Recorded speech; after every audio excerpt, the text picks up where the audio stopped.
Well, hello everybody and welcome.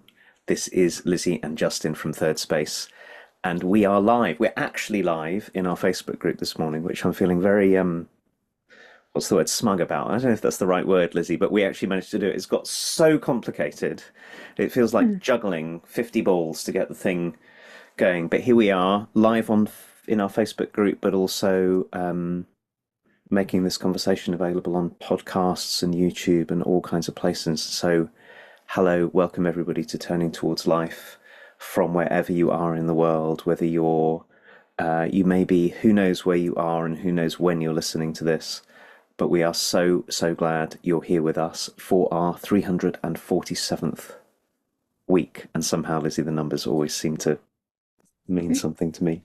Um, But it is actually very wonderful to still be in this conversation 347 weeks in and for it to feel alive in the way that it does. And I've been thinking a lot this week and actually speaking to some people. I had a lovely conversation last night with somebody who I know listens weekly to us. And we were just talking about what it is to be in a conversation that keeps going in this way Mm. and what it is to be in practice Mm. together. So we've talked about this a lot, how this is practice. And I was also thinking about practice this week, about how one of the things about practice is it's the repetition is what makes real depth possible. You do the same thing again and again and again, and yet somehow, if you bring yourself to it in a real, alive, responsive way, it's never the same, even though it's always the same. Mm. But anyway, here's how it works for any of you who are just joining us. We're saying some few hellos and welcomes, and then Lizzie this week has chosen a source for us, and the source is like a wellspring. We'll read it both. We'll both read it, and then a conversation will unfold over the next 30 minutes or so, and who knows where it will take us. And that's one of the great joys of this. So thank you all for being with us. Um, Morning, Lizzie. Mm. Thanks, Justin. So this week we have a wonderful source by the wonderful James Cruz, and it's called Safe Space. And here we go. When there is nowhere else you feel safe, and you think that goodness has gone extinct, when the world seems cold as a snowed-in car that won't start anymore, step inside this poem. Find solace in the spaces between each line. Breathe peace in the pause between words. Let no one ever say you don't belong here. You were born, you're alive, you exist. Take this as proof that you too are loved. Say this to yourself until it is true. May I be safe. May all beings on this planet be safe. And feel how a small fire kindles in your chest, spreading to the bundle of tinder that is your heart, still humming its tireless ancient rhythm. I am, I am, I am.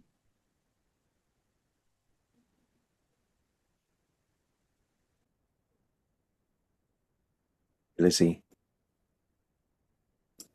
So this is Safe Space by James Cruz. When there is nowhere else you feel safe, and you think that goodness has gone extinct, when the world seems cold as a snowed-in car that won't start anymore, step inside this poem. Find solace in the spaces between each line. Breathe peace in the pause between words. Let no one ever say you don't belong here. You were born, you're alive, you exist. Take this as proof that you too are loved. Say this to yourself until it is true. May I be safe. May all beings on this planet be safe. And feel how a small fire kindles in your chest, spreading to the bundle of tinder that is your heart, still humming its tireless ancient hymn. I am, I am, I am. Thank you, Justin. And thank you, James, for these this arrangement of words and heartfelt brilliance arranging itself on the page like this. It's very beautiful to me. Oh, Justin, I think this is a poem about all the ways that our world is not a welcome for so many things. And what a joy it is to know that there is some safety when we feel out on a limb and like we're unacceptable or alien to everyone or something. And I really, really love this invitation to just because I was born, I am loved. There's nothing else I need to do to be loved. And it makes so much sense to me that that's all you have to do to feel welcome is just to be born. And of course, there's all of the contrasting experiences that we have as humans as well.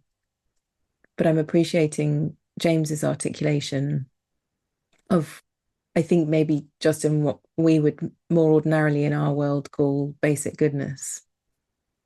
You know, that we are all good inside. And that is the basic premise of being human. And yet, so much of our experience feels opposite to that. That we feel judged or excluded or different or less capable or unwelcome in some way. And so that this notion of being safe, like I love the conversation about what it means. What does safety mean? And to me, it means that I am in a place of relationship with another human being and someone's curious about me and someone says yes to all my strangeness and my parts that are seemingly culturally not the norm and or they're dark and seem like if I told you, you might run from me. And I tell you and you stay and you ask me more about it, which implicitly means there's nothing wrong with it. To me, that's a big piece of safety. And that's connected to just the fact that I am. I'm here, and so I'm entitled to that connection and that kind of safety. Feels so important to be saying in our world.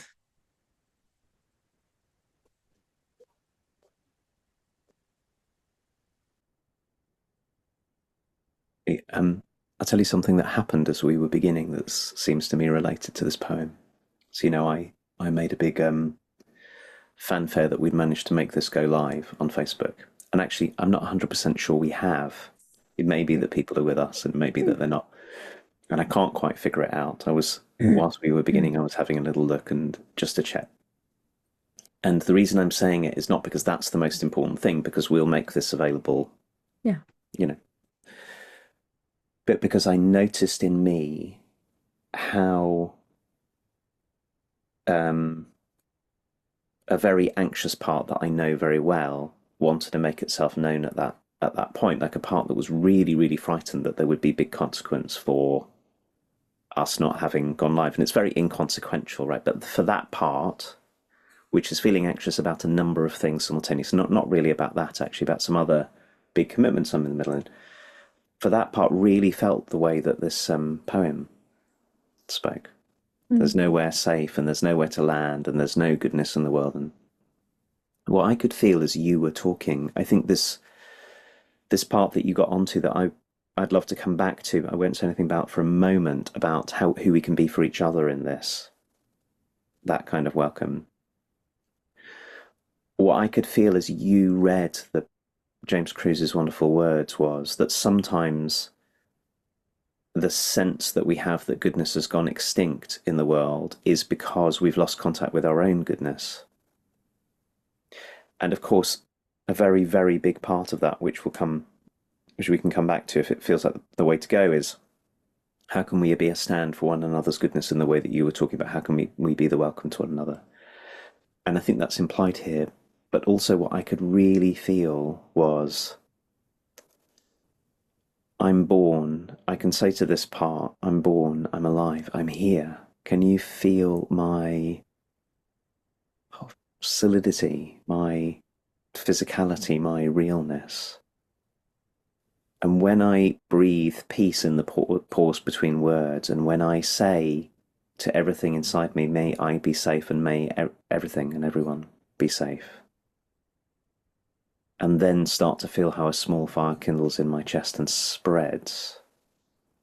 It's a way of beginning to find my way back to my own goodness.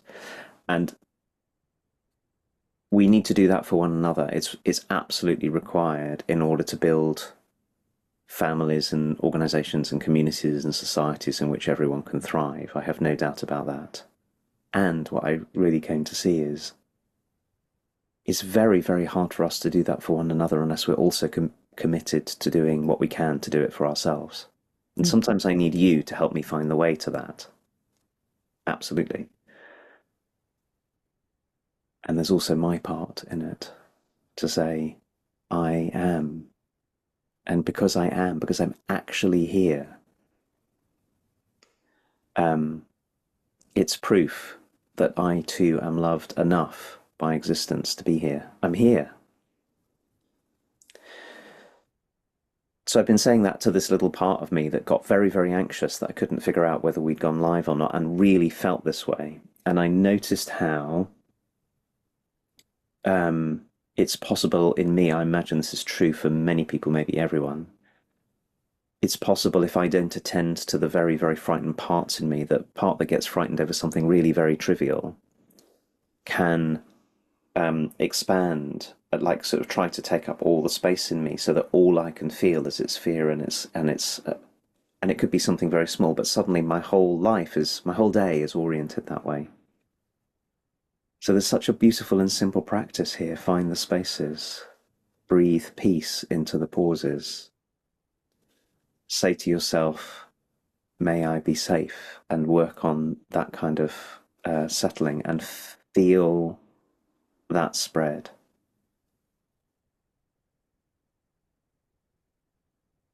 What a thing we can begin to do for ourselves in all the places where we feel most afraid before we take the next step.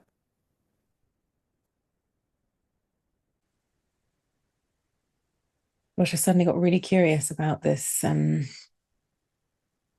the order of things, like me feeling safe in myself and finding the spaces and the pause myself.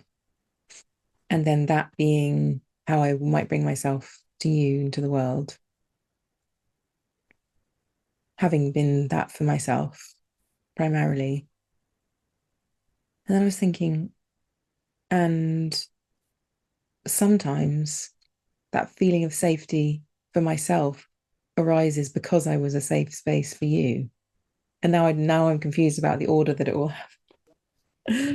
Because I know that relief that comes when I was talking to somebody yesterday, Justin, about thinking people who hugged trees were really weird at one point in my life. And now I feel such comfort in standing with and pressing as much of my body as I possibly can onto a tree because of the I amness of the tree, like the pure, I've stood here for decades and decades, and I'm just standing here. And then I think, well, what does this tree think of me? Or what does this tree feel about me? And a huge, big, great load of peace washes over me. And there's something so safe about a tree or some grass or a flower. And I feel really committed to that also being a way that I find my way to my own peace, is that I'm not separate from that I'm not separate from that kind of safety, which is it's life itself. It's alive. It's a being. It got born. It got made. And I'm not different than that. I got born, I got made, and I'm alive. And so connecting in that way feels really, really inviting to me in the context of safety. And because I'm also a tree and you're also a tree, it's like I'm suddenly feeling really the space of possibility about all of us being tree to each other. And as I said, I don't quite know where that begins and where that ends. And I'm not sure the order really matters, just to begin somewhere. And for those of us who find it easier to start on the inside, how beautiful that we can do that. And then there might be those of us who feel it's easier to start on the outside, maybe, and to look for some kind of safe connection that shows us, that mirrors to us some kind of safety that we can then drink in for ourselves, and it can become the inner um, individual experience, I suppose. And I feel like we can seek out all of that. Like there can be togetherness, but there can also be time with my eyes closed and feeling into the being of a tree, and that they feed one another. Like they're not different and separate experiences or something, but that it's all possible. But the kind of, to me, I suppose the more, I don't think I can take it for granted that all of us are able to be with ourselves very well. I find it hard just to sit and be myself. And, we both know the kind of practices that we've got up to over the years, Justin, of trying to be with ourselves and watching how it unfolds to be with oneself and to see what challenges there are. And I definitely want to still, after all these years, want to run away and hide from myself, from just the fact that I am. And I'm still learning how to truly be in any situation. And I think that's an ever long thing. I don't think I'll ever be learned in that. And so, what does feel possible, though, is a conversation with someone. Like that happens anyway. So, how do I make that an orientation of safety? Those things happen anyway. I go to the supermarket, I see my neighbors, I see friends and family and other mothers of children that are at the school where my little girl is. And there's things that I can do there that are already happening that feel like a very friendly beginning into this realm of safety. And how can I cultivate that? How do I let someone know that I'm safe? That I could be a place of safety for them? And how do I also discern whether someone else is a place of safety for me? And I realize I think I go around looking for that all the time, amongst many other things. But I think this is like a crucial aspect of being together and to being human is it safe to be here? And what does it mean to show somebody that I'm safe, and also to take up the invitation of safety from another in normal human interactions?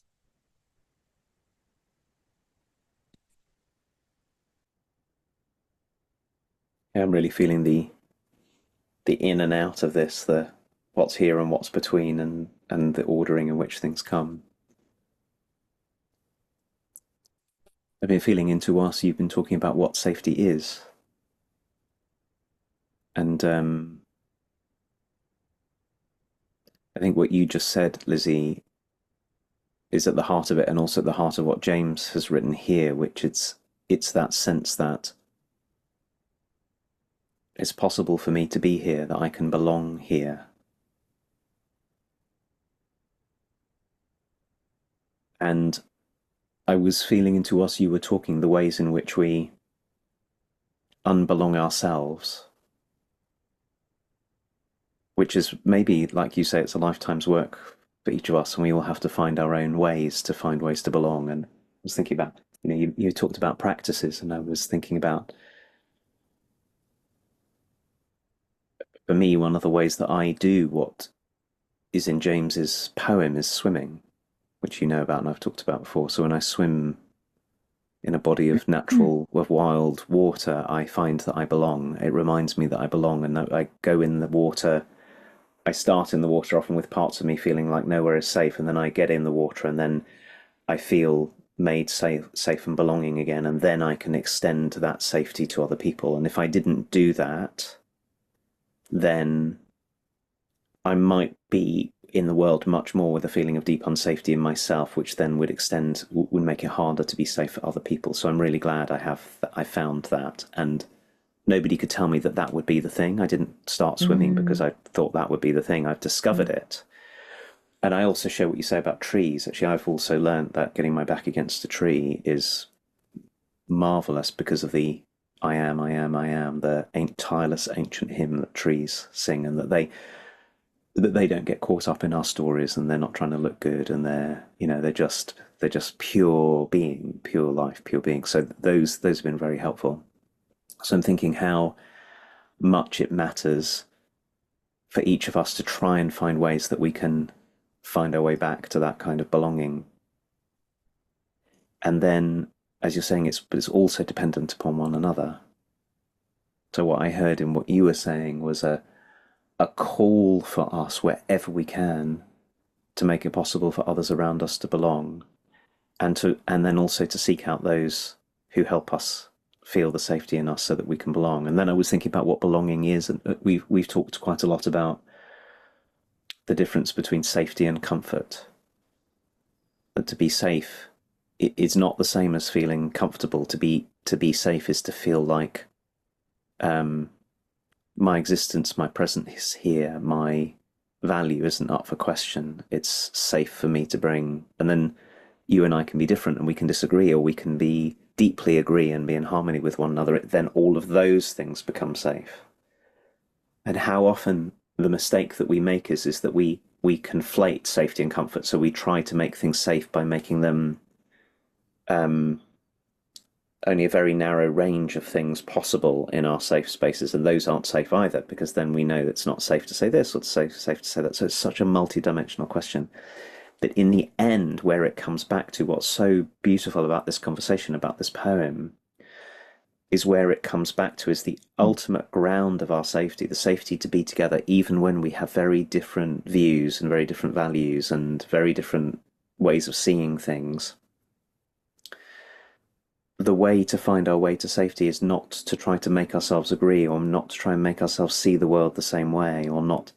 It's not that. It's to come back to the shared truth about all of us, which is, Lizzie, you and I, however close we feel or distance we feel, however much agreement we feel or disagreement we feel, however much we understand one another and however much we don't, what's the shared truth is that we were born and we're alive and we exist. We're here. I am. And when we stop taking that into question, in other words, when we find a way to make it possible for us both to be right here, and that's the ground of our safety, then lots of things become possible. And we have to keep on attending to it, because it's so easy for you or I or anyone to lose contact with that. And then once we start to feel very unsafe inside ourselves, we make it harder to make it safe for one another. So then we're back in that cycle again. Also, as you're speaking just now, I'm recognizing that this whole relationship between comfort and safety, the most uncomfortable I've ever felt has been in the presence of the same degree of safety. Like, I can't get to my discomfort unless it's safe to become uncomfortable, if that makes sense. So I can see that some of the most kind of uncomfortable admissions I've made about myself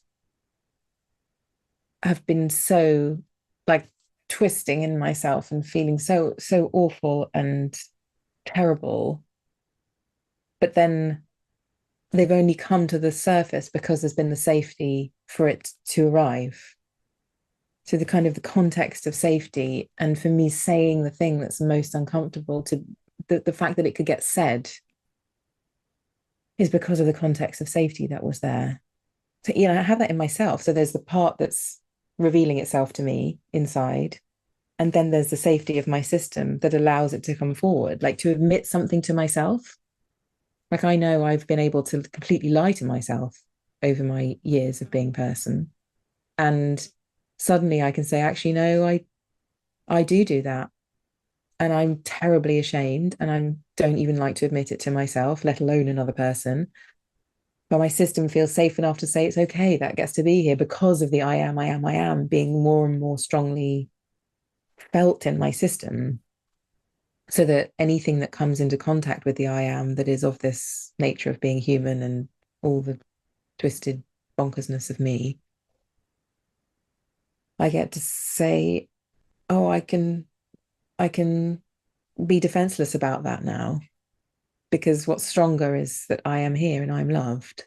And that can be here and it doesn't define me or make me into something horrific that's unwelcome or does or can't belong or doesn't have the right to belong, because the I am is much bigger than that.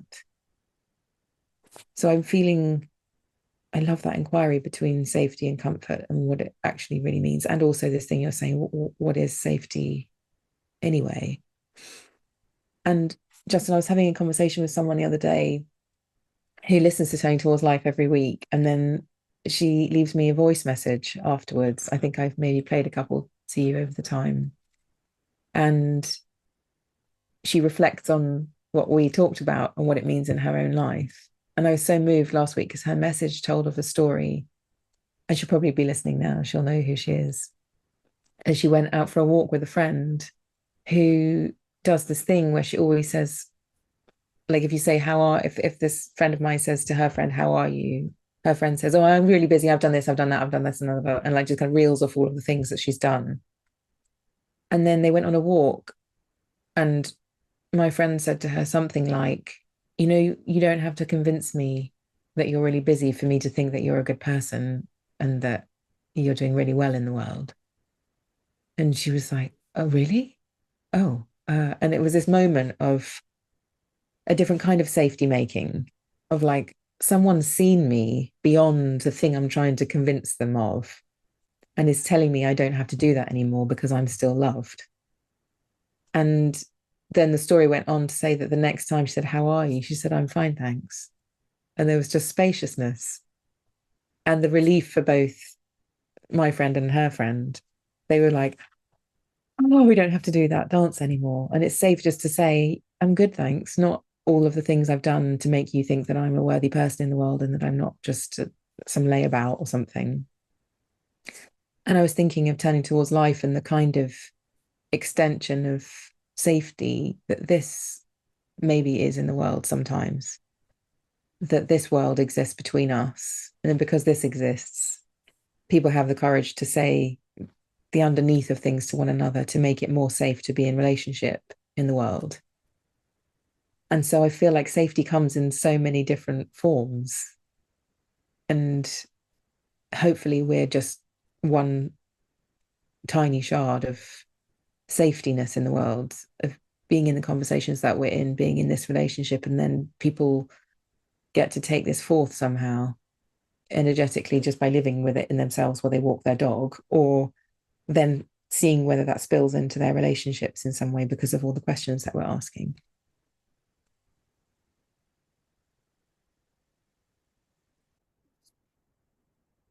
Well, it's so beautiful to hear uh, a real and very significant example of how we can make safety for one another by noticing the ways in which someone else might be feeling unsafe and working very hard to make themselves feeling safe, and naming it and saying, you don't have to do that with me. Mm. You don't have to prove anything to me. It's we can say to one another, um, I can say to you, Lizzie, you're born, you're alive, you exist. That is proof enough for me, and everything else. Mm-hmm. And I think what I'm also left with, Lizzie, is a sense of how important this is, not just for our own individual lives, but for us, all of us in the world as a whole, because so one way of talking about the many, many difficulties we're in and the huge polarization that there is at the moment, the way in which people seem to be being pulled further and further and Mm. further apart and looking for reasons to pull further and further apart, is that we feel very afraid. So we try to bolster our sense of belonging very often by making it unsafe in ourselves to listen to one another or to care about one another or to really understand one another, or we just distract ourselves, numb ourselves. So this, James's words and this conversation are about something that matters far beyond our lives, and your friend talking to her friend and saying it's okay to be with me just as you are is part of what it takes for us not to keep on escalating our desperation, and gives us a chance to begin to talk about the things that we really would benefit us all to talk about.